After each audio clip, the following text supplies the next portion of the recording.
Olá a todos, bem-vindos a mais um Empower Connection, este o último ano antes das eleições, agora no dia 30, e esse é o episódio número 30 da terceira edição, não é? Então, vamos de 30 hoje. Não é candidato nenhum, mas então a gente vai de 30. Eu sou Vera Galante, estou aqui de Brasília, e meu colega, amigo, companheiro Rogério Schmidt, em São Paulo. Tudo bem, Rogério? Oi, Vera, tudo bem? E você? Tentando falar um pouco sobre política, quando eu estou, na verdade, mais preocupado com futebol. Mas abafa o caso, abafa o caso. Pois é.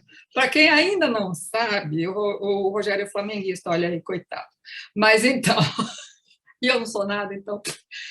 Bom, nós temos muita coisa para falar hoje, mas o tema é único, né, Rogério? São as eleições do dia 30, como eu falei aqui. É uma eleição muito importante para nós, brasileiros, todos, e todos devemos votar. Então, vamos começar, Rogério, vamos começar com você. Aí o seu tema de pesquisa, sempre, pesquisas, urnas e tudo mais. Como é que você quer abrir?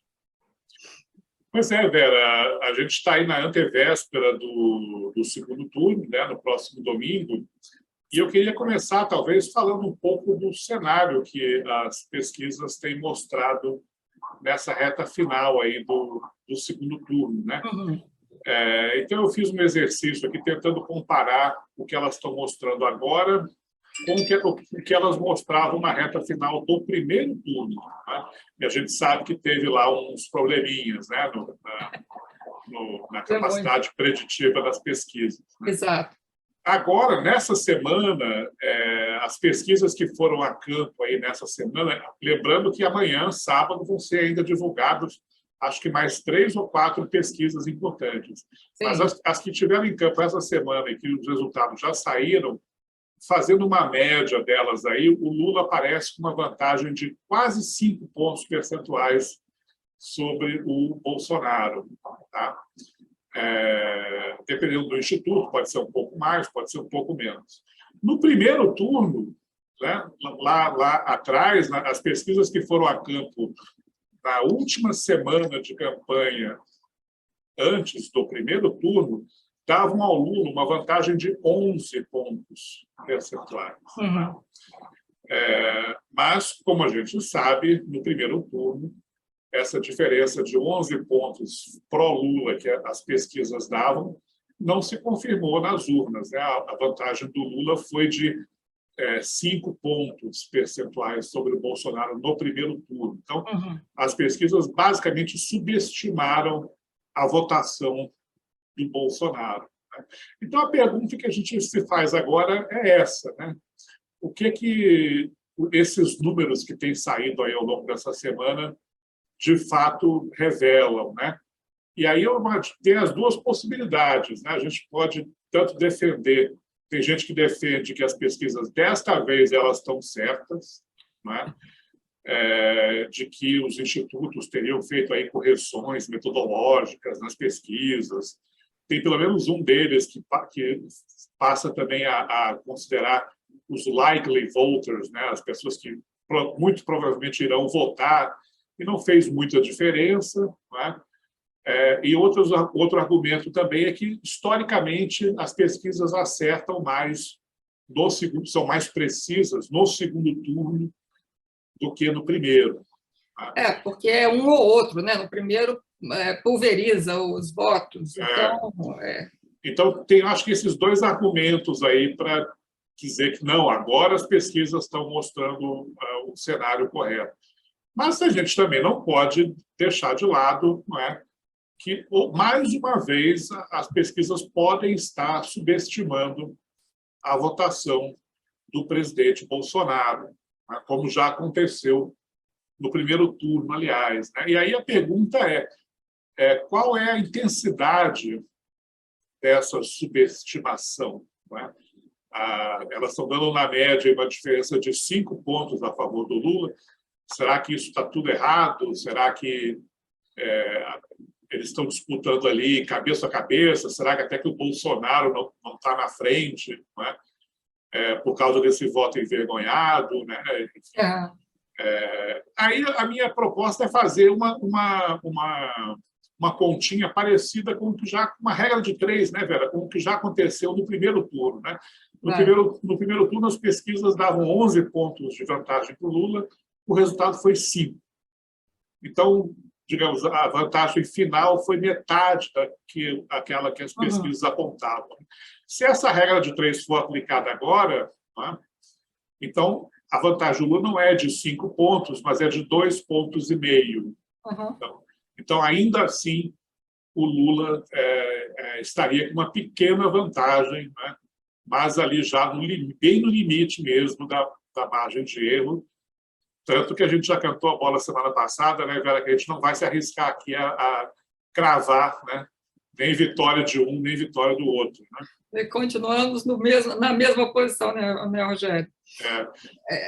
Apesar que, historicamente, você já apontou também em outros programas, historicamente, a vitória de um ou de outro no segundo turno sempre foi bem apertada, né? Os que ganharam em segundo turno ganharam com quase lá, né? Tirando 2006, onde a vantagem do Lula sobre o Alckmin foi maior no segundo turno do que no primeiro, né? Agora os dois juntos, quem sabe? Muitas pessoas estão prevendo aí um resultado parecido com a eleição de o segundo turno de 2014, entre a Dilma e o Aécio, né? Onde a Dilma que já tinha vencido no primeiro, venceu também no segundo, mas com uma diferença ali próxima de 3 pontos percentuais, e as pesquisas estavam dando empate técnico até o final, né? Então, dia 30, falta pouco tempo para a gente saber se as pesquisas estão certas ou não. Né? E aí, a gente já, com as pesquisas, os números mais ou menos estabelecidos dentro do que a gente pode estabelecer, hoje ainda tem o último debate entre os dois. E por que é importante esse último debate? Né? Na sexta-feira, logo na antevéspera da eleição, no domingo. Por que é importante? Se os campos já estão mais ou menos definidos. Justamente por causa dos indefinidos, né, Rogério? Aqueles que, os 2%, que em termos percentuais é muito pouco, mas numericamente é muita gente. Esses indecisos, esses que ainda podem mudar, ou que votaram, por exemplo, no Ciro Gomes, que ainda está meio, não sabe, pode ser convencido a votar de um lado ou do outro. Simone Tebet, a mesma coisa, mesmo os outros candidatos. Pode haver... Então, é esse eleitor que os dois querem. E, por causa disso, nenhum dos dois pode errar. Ninguém pode sair batendo no outro e baixar o nível, porque isso espanta ao invés de agregar. Os dois estão se preparando, Lula está se preparando, inclusive, com uma jornalista que gosta de dar chave de braço na hora para provocar tensão na hora de responder. Ele está se preparando, está preparando o uso do tempo, que ele fez muito mal no debate da Band, ele administrou muito mal o tempo dele. E Bolsonaro também está treinando ficar zen. Lembrando, né, Vera, que hoje também é o último dia da propaganda eleitoral na televisão e no rádio, então o debate da Rede Globo vai ser o último evento da campanha, né, porque amanhã já não pode mais ter campanha, exceto a campanha nas redes sociais, né, na internet, enfim. O presidente Bolsonaro, eu acho que, para ele, supondo que o Lula esteja realmente um pouquinho na frente nas pesquisas, a gente não sabe, mas supondo que isso seja verdade, o presidente Bolsonaro precisaria ir muito bem no debate de hoje e o Lula precisaria ir muito mal. Para que ele consiga se ele conseguir arrastar esses 2% de indecisos que você mencionou, né, que aparecem na última pesquisa do Datafolha, por exemplo, o debate pode ser a última esperança para que isso aconteça. Né? Exato. Agora, caso não haja um vencedor claro, ou os dois consigam ir relativamente bem, amanhã ainda vão sair pesquisas novas, né? Mas acho que minha aposta é que chegaremos no dia da eleição sem ter certeza quem será o vencedor. Nós estamos apostando aqui no empate técnico, né, por enquanto.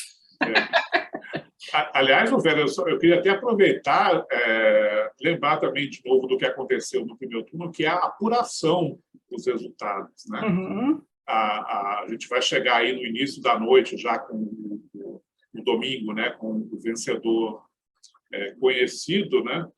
Mas é preciso lembrar também quem vai acompanhar a apuração, como é o nosso caso, né, e muita gente que trabalha com isso, que gosta disso, a gente precisa lembrar que a apuração ela acontece mais depressa nos estados do Sul e do Sudeste e mais lentamente nos estados do Norte e do Nordeste. Por que isso é importante? Porque no Sul e no Sudeste são os estados onde o presidente Bolsonaro é mais forte, né? Venceu na maioria, acho que em quase todos eles, né? Uhum. E no Norte e Nordeste é onde o Lula é mais forte. Também venceu na maioria deles no primeiro turno, né? Então, a apuração, se a gente for lembrar do que aconteceu no primeiro turno, o Bolsonaro liderou a apuração até chegar ali nos 70% das urnas apuradas. Certo. Quando chegou nos 70% das urnas apuradas, que aí, quando já começaram a entrar, né, mais força os votos lá do Nordeste, principalmente, é que as duas curvas se inverteram, né? Exatamente. E o ex-presidente Lula assumiu a liderança e não perdeu mais até o final da apuração, né? Mas teve que esperar até os 70% das urnas apuradas. Então, a gente também precisa ter um pouco de prudência no domingo que vem, né? Porque me parece que o Bolsonaro vai sair na frente da apuração de novo, não é? Deve acontecer. Inclusive, eu tenho visto várias curvas, várias projeções. Em todas elas, por volta, se começar pontualmente às 17 horas a apuração, o que Sim. provavelmente não aconteça, porque sempre tem uma urna que deu problema, teve que substituir, enfim. Se começar pontualmente às 17 horas, então, ali por volta das 18h30, 19 horas, é que encontram as curvas, né? Seguindo a sua explicação. Lula na frente, desculpa, Bolsonaro na frente, sobe Lula e aí eles se encontram ali. Agora, como é que vai acontecer o X é que a gente não sabe. Quem sobe, quem continua estável. Me parece, né, que se o Lula, quando tiver 70% das urnas apuradas, se o Lula já não estiver muito próximo do Bolsonaro, não é? Até uns 70%, 80% das urnas apuradas, o Lula não tiver ultrapassado o Bolsonaro ainda, isso significa que há chance grande do Bolsonaro acabar sendo vitorioso, né? Onde você tem uma disputa ali, voto a voto, até o finalzinho da apuração, né? Mas se chegar nesse patamar aí de 70%, 80% das urnas apuradas, o Lula já passou o Bolsonaro, aí me parece que a chance de manter essa liderança até o final é muito grande, como já aconteceu no primeiro turno, né? Sim, sim. Também acho, Rogério. Eu acho que a gente está aqui esperando um fim de semana, aliás, um domingo bem emocionante, que só vai acabar, a emoção só vai acabar tarde da noite. Olha, eu acho que o destaque vai ser o dia seguinte, né? O dia da eleição é muito importante porque vai definir o próximo presidente. Então, vamos ver. Se Bolsonaro vencer as eleições, for reeleito, o que ele vai fazer em seguida? Ele vai começar a arrumar a casa agora? Se ele vai esperar até janeiro? Se ele vai começar a mandar alguma proposta para o Congresso para ajudá-lo, para reforçar a sua popularidade já para o ano que vem? Vamos ver. Se Lula ganhar, se ele começa já a divulgar ministério, como é que vai ser feita a transição? Essa transição é uma que eu estou pagando para ver caso Lula vença, porque, obviamente, vai ser mais difícil. Se Bolsonaro vai tentar algum recurso para recontar voto, alguma coisa assim, como que é direito dele, para recontar votos, como foi feito ali com a Aécio Dilma, que você lembrou agora mesmo, e como vai ser? Se ele vai entregar de primeira ou se ele vai recorrer. Eu imagino que ele recorra. Não é? Então, meu destaque para a semana que vem é mais ou menos isso. Eu só acrescentaria, Vera, que, na verdade, até antes do dia seguinte, naquela mesma noite do domingo, né, a gente precisa ficar de olho como vai ser o discurso do candidato derrotado. Né? Se ele vai reconhecer a derrota, seja quem for, né? Mas, enfim, se vai reconhecer a derrota, se vai baixar as armas ou não, né? No sentido figurado, claro. Porque isso pode dar um pouco o tom, né, desse restinho de ano aí, se a polarização vai continuar ou não, ou se quem for o vencedor vai poder preparar a transição com tranquilidade. Né? Então, eu também ficaria de olho aí no discurso do candidato derrotado no domingo à noite, a gente ainda não sabe quem será. Eu só queria acrescentar também a gente fala destaque da próxima semana, mas os destaques das próximas semanas. Né? Quer dizer, vamos imaginar, se o Lula for derrotado, eu acho que a carreira política dele, pelo menos a carreira política eleitoral, né, vai chegar ao fim. Né? Quer dizer, eu tenho muita dificuldade de imaginar o Lula concorrer novamente daqui a 4 anos. Né? E aí a pergunta é, o Lula deixaria algum herdeiro, né, no lugar dele? Né? Talvez o Fernando Haddad, se for eleito governador em São Paulo, pode ser que seja outro nome. E o Bolsonaro, se o Bolsonaro for derrotado, né? O Bolsonaro é mais jovem, então ele teria condições ainda de disputar a próxima eleição, de se manter na ativa, né, nos próximos anos. Né? Mas será que ele vai sofrer processos, né, por conta aí das questões que ficaram mal resolvidas aí do seu governo, né? De ser levado à justiça? Será que ele vai querer criar o seu próprio partido, como ele chegou a tentar fazer em algum momento, né, do primeiro mandato e não conseguiu? Então, fica aí também essas dúvidas aí para o futuro. Sexta-feira que vem, nós esperamos estar de volta para discutir o que aconteceu e o que pode acontecer, porque aí nós vamos ter um cenário um pouco mais definido, né? Quer dizer, definido definitivamente quem vai ser o presidente, e o começo, como é que vai ser, né? A primeira semana, como é que vai ser? Vai ser de animosidades ou não? Então, para mim é só. Eu já vou despedindo de vocês por aqui, desejando ótimas eleições. Votem. Votem, mas antes disso, se inscrevam no canal, mandem likes, compartilhem.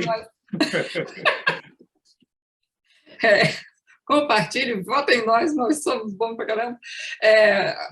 E, sim, vai no nosso canal e curta. Tá bom? Bom final de semana para todos. Até. Tchau, Vera. Tchau, pessoal. Tchau, Rogério.